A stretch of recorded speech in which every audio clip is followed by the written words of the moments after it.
आज के वीडियो में मैं आपको फाइलोजेनेटिक्स बताऊंगी। फाइलोजेनेटिक्स है क्या? फाइलोजेनेटिक्स जो है, phylogenetics is the study of evolutionary relationship among organism और जीन। किन्हीं ऑर्गेनिजम्स या जीन के बीच में जो इवोल्यूशनरी रिलेशनशिप की स्टडी है उसे हम फाइलोजेनेटिक्स कहते हैं, या जो इवोल्यूशनरी रिलेशनशिप होता है उसे हम फाइलोजेनी कहते हैं कि इवोल्यूशनरी रिलेशनशिप बिटवीन organism या genes. This is called phylogeny, and the study of evolutionary relationship among the organism or genes is called phylogenetics. मतलब दो या ज़्यादा ऑर्गेनिज्म के बीच में हम उनके बीच में क्या एवोल्यूशनरी रिलेशनशिप रहा है उसकी स्टडी को हम कहते हैं फाइलोजेनेटिक्स। फाइलोजेनेटिक्स जो है दो तरीके की होती है, एक तो क्लासिक फाइलोजेनेटिक्स और मॉडर्न फाइलोजेनेटिक्स। क्लासिक फाइलोजेनेटिक्स में हम मतलब मॉर्फोलॉजिकल फीचर के बेसिस पे उनकी एवोल्यूशनरी हिस्ट्री से स्टडी करते थे, जैसे साइज, कलर। लेकिन मॉडर्न फाइलोजेनेटिक्स में क्या है, हम डीएनए और प्रोटीन सीक्वेंसेस को अलाइन करके उनकी एवोल्यूशनरी रिलेशनशिप को स्टडी करते हैं। This is modern phylogenetics. Purpose, अब आइए the purpose of phylogenetic studies का पर्पस क्या है? To construct the evolutionary trees between organism, मतलब ऑर्गेनिज्म के बीच में एवोल्यूशनरी ट्री ड्रॉ करना कि उनके कॉमन एंसेस्टर कौन थे और कहाँ से डाइवर्जेंस हुआ। तो इस तरीके से जो एवोल्यूशनरी ट्री कंस्ट्रक्ट करने में यूज होता है। दूसरा है estimate time of divergence between organism that they large share a common ancestor. मतलब जैसे अब मैं फाइलोजेनेटिक ट्री आपको नेक्स्ट वीडियो मतलब नेक्स्ट क्लास में बताऊंगी कि जैसे फाइलोजेनेटिक ट्री ड्रॉ करते हैं तो एक कॉमन एंसेस्टर है, वो उसने एक कॉमन टाइम शेयर किया, तब तक वो ऑर्गेनिज्म सेम था। उसके बाद उसमें कोई भी म्यूटेशन हुआ, कुछ भी उसके जीनोम में चेंजेस हुए और वो जीनोम चेंज करके दो लीनियज चली गई। तो जो कॉमन टाइम उन्होंने जो शेयर किया, उसके बाद जो डाइवर्जेंस हुआ, दो में डिवाइड हुआ या तीन में डिवाइड हुआ, मतलब कि उसके जीनोम में म्यूटेशन हुआ, तो उसका भी एस्टिमेशन उस टाइम के एस्टिमेशन में भी इसको यूज़ करते हैं। ठीक है। नेक्स्ट है ये कि relationship of phylogenetic analysis to sequence alignment. क्या रिलेशनशिप है ये phylogenetic analysis to sequence alignment? आपको पता ही होगा कि मैंने आपको पेयर वाइज सीक्वेंस अलाइनमेंट बताया था और मल्टीपल सीक्वेंस अलाइनमेंट बताया था। तो मल्टीपल, जैसे कोई भी दो न्यूक्लिक एसिड या प्रोटीन मॉलिक्यूल्स हैं, जब दो सीक्वेंसेस को या न्यूक्लिक एसिड या प्रोटीन सीक्वेंसेस को दो डिफरेंट ऑर्गेनिज्म में जो सिमिलर होता है, वो हम ये मानते हैं कि वो कॉमन एंसेस्टर से वो डराइव हुआ है। When the sequence of two nucleic acid or protein molecule found in two different organisms are similar, they likely to have been derived from a common ancestor sequence. मतलब किन्हीं भी दो different organism को के nucleotide sequence या protein sequence को हम जब अलाइन करते हैं तो वो सिमिलर होते हैं। तो इससे ये पता चलता है कि इनके एंसेस्टर जो है वो कॉमन रहा होगा। उन दोनों डिफरेंट ऑर्गेनिज्म का जो एंसेस्टर है, उनके पूर्वज जो है, उनका न्यूक्लियोटाइड सीक्वेंस जो है सेम रहा होगा। अब आते हैं सेकंड पॉइंट है, a sequence alignment reveals which position in the sequence were conserved and which diverged from a common ancestor sequence. Sequence alignment से हमें पता चलता है कि कौन से पोजीशन जो है सीक्वेंस की वो कंजर्व्ड हैं और कौन सी जो है वो डाइवर्ज हैं, मतलब डिफरेंट हैं, जहाँ से डाइवर्जन शुरू हुआ है कॉमन एंसेस्टर सीक्वेंस से। जैसे आप ये एक एग्जांपल देख लो, जैसे एक सीक्वेंस ये है GATC, दूसरा है GAGTT।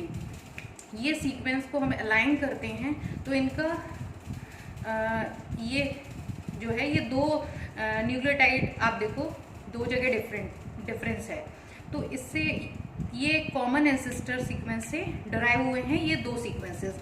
जैसे यहाँ पे पहले इसमें A एक सीक्वेंस में है, इसमें G है, और इसमें C है, इसमें T है। तो इसके एंसेस्टर सीक्वेंस में एंसेस्टर जो ऑर्गेनिज्म है उसका सीक्वेंस या तो A या G रहा होगा यहाँ पे, या C या T रहा होगा। अब इसमें मान लो कोई भी जैसे एंसेस्टर सीक्वेंस है, इसमें डिलीशन या इंसर्शन से कुछ भी मान लो जैसे मान लो GAATC रहा था, लेकिन इंसर्शन या डिलीशन की वजह से एक ऐड हो गया, फर्दर एक डिलीट हो गया, तो ये सीक्वेंस जो है चेंज हो गया, मतलब एक सीक्वेंस ये रहा, एक ये रहा। तो इस तरीके से हम इसकी स्टडी कर सकते हैं। अब भाई फाइलोजेनेटिक स्टडी करने के लिए हमें सबसे पहले तो अलाइनमेंट ही करना पड़ेगा दो सीक्वेंसेस का, तभी पता चल सकता है कि कौन से रीजन इसमें सिमिलर हैं, कौन से डिससिमिलर हैं।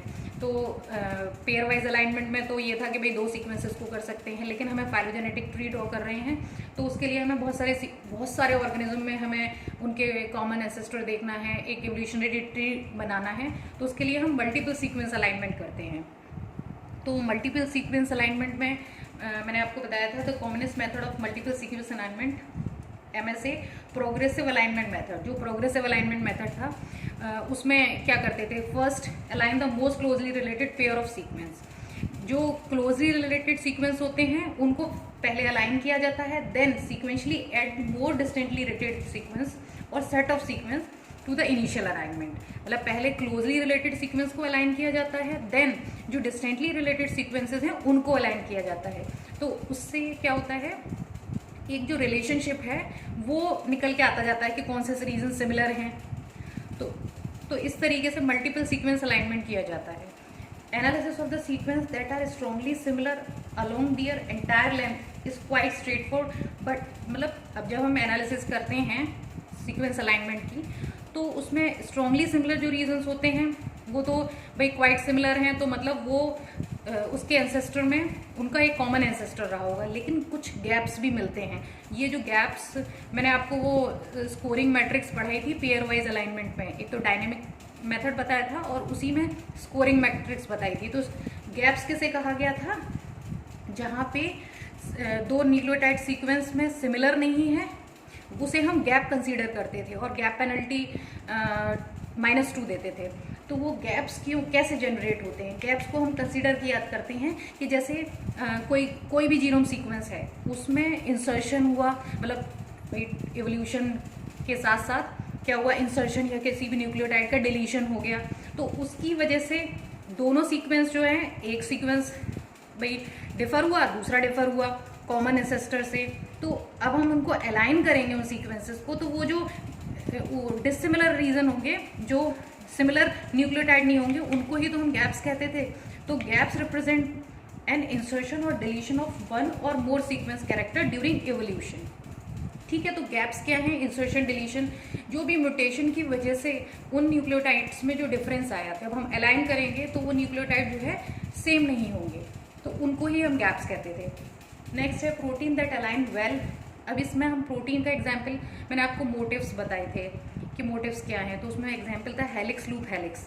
तो उससे मैं आपको एक एक्सप्लेन करती हूँ कि अब हम जैसे कोई भी दो प्रोटीन सीक्वेंसेस को हम अलाइन कर रहे हैं, दो या बहुत सारे सीक्वेंसेस को, तो मल्टीपल सीक्वेंस अलाइनमेंट में हम दो, उसमें प्रोग्रेसिव अलाइनमेंट मेथड ही सबसे ज़्यादा यूज़ होता है। उसमें सबसे पहले जो सिमिलर रीजन होते हैं, क्लोजली रिलेटेड सीक्वेंस होते हैं, उनको अलाइन किया जाता है।